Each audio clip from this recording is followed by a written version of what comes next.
प्रसिद्ध गायक और भाजपा सांसद हंसराज हंस लंबे समय से बीमार पंजाबी गायक के दीप से मिलने उनके निवास पहुंचे, जहां उन्होंने के दीप की हालत को जाना और परिवार को अपनी ओर से कुछ आर्थिक सहायता देने सहित पंजाब सरकार से भी दीप सहित अन्य गायकों और कलाकारों को आर्थिक सहायता प्रदान करने का निवेदन किया, जो काफी बुरे हालातों का सामना कर रहे हैं। हंसराज हंस ने कहा कि बतौर सांसद अपनी ओर से कुछ सहायता प्रदान कर सकते हैं और उन्होंने परिवार को 51,000 रुपए का चेक भी दिया, जबकि सरबत्ता भला ट्रस्ट की ओर से परिवार को हर माह 10,000 रुपए दिए जाएंगे।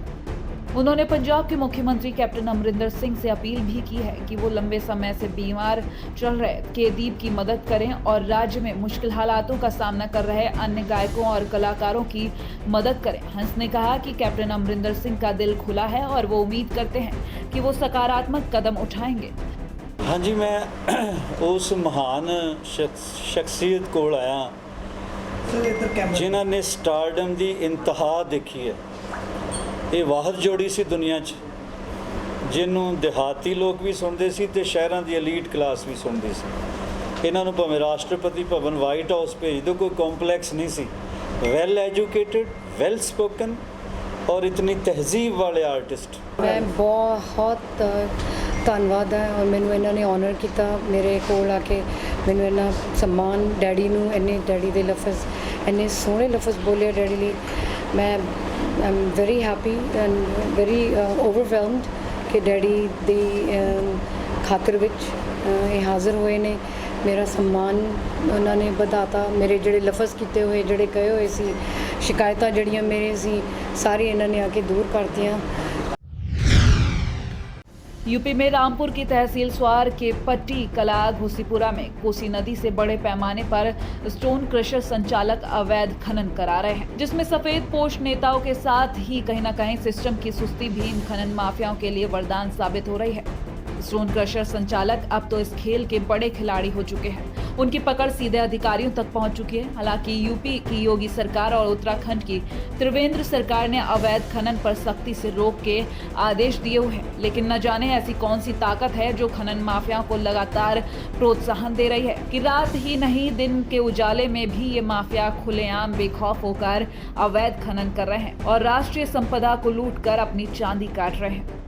हालांकि अवैध खनन और खनिजों का अवैध तरीके से भंडारण करने वालों पर प्रशासन ने शिकंजा कस दिया है, जिसके चलते रामपुर के स्वार एसडीएम ने मसवासी क्षेत्र में मन्नत स्टोन क्रशर पर छापा मारा। रामपुर में कोसी, रामगंगा, पीलाखर नदी से खनन का धंधा होता है, लेकिन मौजूदा वक्त में तो जिले में कहीं भी खनन के पट्टे नहीं हैं। हालांकि इससे पहले सदर, स्वार और टांडा क्षेत्र में भी खनन के पट्टे हुआ करते थे, लेकिन उनकी अवधि पूरी हो चुकी है। बावजूद इसके माफिया बेखौफ होकर अवैध खनन कर रहे हैं और कारोबारी अवैध खनन कर उसे नदी किनारे ही लगे स्टोन क्रशरों से खपा रहे हैं। एसडीएम स्वार आर.के. गुप्ता ने मसवासी क्षेत्र के मन्नत स्टोन क्रशर पर छापा मारा तो उससे हड़कंप मच गया। एसडीएम ने बताया कि स्टोन क्रशर पर अवैध खनन का डंप पाया गया है, लिहाजा उसके संचालन पर रोक लगा दी गई है। पंजाब के अमृतसर में इस्लामाबाद के नजदीक हरिपुरा गली नंबर 5 में पुरानी रंजिश के चलते घर में घुसकर कुछ लोगों द्वारा गोलियां चलाकर एक शख्स को मौत की घाट उतार दिया गया। मृतक की पहचान सतपाल पुत्र सूरज के रूप में हुई है। मौके का फायदा उठाकर शंभू और चंदन ने अपने साथियों सहित घर में घुसकर सूरज पर ताबड़तोड़ गोलियां चलाकर घर से फरार हो गए। उसके बाद सूरज को घायल अवस्था में नजदीक के अस्पताल में ले जाया गया, जहां डॉक्टर द्वारा उसे मृत घोषित कर दिया गया। पुलिस द्वारा मामले की जांच कर दोषियों के खिलाफ अगली कार्रवाई की जा रही है। ਇਹ 10:30 ਦੀ ਗੱਲ ਆ, 10:10 ਹਾਂਜੀ ਅਸੀਂ ਆਪਣੇ ਇਲਾਕੇ 'ਚ ਮੈਂ ਹੈਗਾ ਸੀ। ਐਸਐਚਓ ਗੇਟ ਕੀ ਮਤਲਬ ਆਇਆ ਫੋਨ ਆਇਆ ਕਿ ਸਰ 5 ਨੰਬਰ ਗਲੀ ਸਤਪਾਲ ਜੀ ਹੈਗੇ ਪ੍ਰਧਾਨ ਜੀ ਲੋਕਲ, ਉਹਨਾਂ ਦਾ ਬੇਟਾ ਸੂਰਜ ਉਹਨੂੰ ਘਰ ਦੇ ਵਿੱਚ ਆ ਕੇ ਗੋਲੀਆਂ ਮਾਰ ਗਿਆ ਤੇ ਉਹਨੂੰ ਅਮਨਦੀਪ ਹਸਪਤਾਲ ਲੈ ਗਏ ਘਰ ਵਾਲੇ ਤੇ ਉੱਥੇ ਜਾ ਕੇ ਉਹਦੀ ਡੈਥ ਹੋ ਗਈ। ਪ੍ਰਸ਼ਾਸਨ ਤੇ ਆਪਣੀ ਪੂਰੀ ਡਿਊਟੀ ਕਰ ਰਿਹਾ। ਹੁਣ ਕਿਸੇ ਗਲੀ ਮੁਹੱਲੇ 'ਚ ਕਿਸੇ ਦਿਲ ਦੀ ਗੱਲ ਕੀ ਕਹਿ ਸਕਦੇ ਹਾਂ ਵੀ ਕਿਸੇ ਦੇ ਘਰ 'ਚ ਕੀ ਹੋਣਾ, ਕੀ ਲੜਾਈ ਹੋਣੀ। पिछले दिनों लॉकडाउन के चलते जहां सारे कारोबार बंद होने से पंजाब सरकार को काफी घाटा होने के चलते पंजाब के मुख्यमंत्री कैप्टन अमरिंदर सिंह ने केंद्र सरकार से पंजाब में जल्द शराब के ठेके खोलने की मांग की थी, जिससे पंजाब सरकार को काफी बड़ा राजस्व इकट्ठा हो सकता था। लेकिन इस मांग के बाद कई सियासी पार्टियों ने पंजाब सरकार की मांग के बाद काफी विरोध किया था। वहीं अब लॉकडाउन के बाद अनलॉक 1 शुरू हो चुका है, तो अब पंजाब सरकार खजाना भरने के लिए जी जान से मेहनत कर रही है, जिसके चलते फिरोजपुर में शराब के जो 3 ग्रुपों के ठेके बचे थे उन ठेकों को नीलाम किया गया। इन ठेकों के एक ग्रुप को 12 करोड़ रुपए से ऊपर नीलाम किया गया है। ਫਿਰੋਜ਼ਪੁਰ ਸ਼ਹਿਰ ਦੇ ਜ਼ੋਨ ਨੰਬਰ 2 ਤੇ 3 ਤੇ ਫਿਰੋਜ਼ਪੁਰ ਕੈਂਟ ਦੇ ਨੰਬਰ 5 ਦੀ ਜਿਹੜੀ ਹੈ ਉਹ ਰਹਿ ਗਈ ਸੀ ਨਿਲਾਮੀ ਹੋਣੀ, ਤੇ ਜਿਹੜੀ ਅੱਜ ਸਫਲਤਾਪੂਰਵਕ ਪਾਰਦਰਸ਼ੀ ਢੰਗ ਨਾਲ ਕੀਤੀ ਗਈ ਹੈ। ਪੂਰਾ ਜ਼ਿਲ੍ਹਾ ਉਹਦੇ ਵਿੱਚ ਸਾਡੇ ਕੋਲ ਟੋਟਲ 15 ਗਰੁੱਪ ਸੀਗੇ, ਜਿਨ੍ਹਾਂ ਵਿੱਚੋਂ 3 ਜਿਹੜੇ ਗਰੁੱਪ ਸੀਗੇ ਉਹ ਫਿਰੋਜ਼ਪੁਰ ਜਿਹੜਾ ਸ਼ਹਿਰ ਤੇ ਕੈਂਟ ਸੀਗਾ ਉਹਦੇ 'ਚੋਂ ਜ਼ੋਨ ਨੰਬਰ 1 ਤੇ 4 ਇਹ ਪਹਿਲਾਂ ਹੀ ਰਿਨਿਊ ਹੋ ਚੁੱਕੇ ਸੀਗੇ, ਔਰ ਸਾਡਾ ਇੱਕ ਤਲਵੰਡੀ ਸਰਕਲ ਦਾ ਜਿਹੜਾ ਗਰੁੱਪ ਸੀਗਾ ਉਹ ਵੀ ਪਹਿਲਾਂ ਰਿਨਿਊ ਹੋ ਚੁੱਕਿਆ ਸੀਗਾ। यूपी में रामपुर के कैमरी के 19 वर्षीय गुलबेज को पिछले हफ्ते रामपुर के जिला अस्पताल में भर्ती किया गया था, जहां उसका इलाज चल रहा था। और जब गुलबेज की स्थिति सुधरने में नहीं आई तो उसे हायर सेंटर रेफर किया गया। उसके बाद उसे मुरादाबाद के TMU में भर्ती किया गया, जहां इलाज के दौरान उसकी मौत हो गई। वहीं दूसरी ओर उसकी कोरोना टेस्ट की रिपोर्ट जिला प्रशासन को मिली, जिसमें युवक कोरोना पॉजिटिव पाया गया, जिसके कुछ देर बाद ही युवक की मौत की सूचना मिल गई थी। अब जिला प्रशासन ने एहतियात के तौर पर युवक के संपर्क में आने वाले सभी लोगों को चिन्हित कर उनके सैंपल कलेक्ट किए हैं और सभी को क्वारंटाइन करने की तैयारी की जा रही है। देखिए, हमारे पास सूचना आई कि उसकी कैमरी का रहने वाला व्यक्ति है और उसकी मृत्यु मुरादाबाद के एक हॉस्पिटल में हुई और वो कोरोना पॉजिटिव पाया गया। उसके बाद जितने एहतियात बरतने चाहिए और जो प्रोटोकॉल के हिसाब से ट्रेसिंग, जिन जिन लोगों के संपर्क में आए इन सारे लोगों को खोजना, उनको क्वारंटाइन करना, उनके सैंपलिंग लेना, ये सारे काम चल रहे हैं।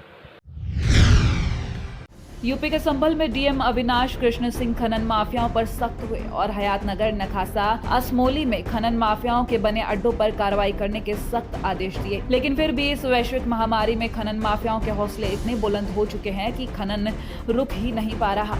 वहीं हयातनगर थाना क्षेत्र के शकरपुर गांव में पुलिस ने JCB और ट्रैक्टर पकड़ने के बाद उन्हें सीज कर दिया है। धोखाधड़ी समेत कई अन्य मामलों में जेल में बंद यूपी के रामपुर से सपा सांसद आजम खान को एक और मामले में राहत मिल गई है। कोर्ट ने यतीमखाना प्रकरण में दायर की गई उनकी जमानत अर्जी मंजूर कर ली है। सपा सांसद आजम खान धोखाधड़ी समेत कई मामलों में इन दिनों सीतापुर जेल में हैं। उनके साथ उनकी पत्नी डॉक्टर तंजीन फातिमा और बेटा अब्दुल्ला आजम भी जेल में है। इन तीनों ने 26 फरवरी को कोर्ट में सरेंडर किया था। इसके बाद से तीनों रिहाई के लिए कानूनी लड़ाई लड़ रहे हैं। अनलॉक 1 में एक बार फिर सपा सांसद ने अपनी रिहाई के लिए जमानत याचिकाएं कोर्ट में लगाई थी। आचार संहिता उल्लंघन मामले और यतीमखाना के एक मामले में पिछले दिनों ही जमानत याचिका उनकी मंजूर हुई है। यूपी में आजमगढ़ के बड़िया बाजार में ज्वेलरी की एक दुकान से सोने और चांदी के गहनों की भीषण चोरी हुई। इस सामान की कीमत लगभग 4,30,000 रुपए बताई जा रही है।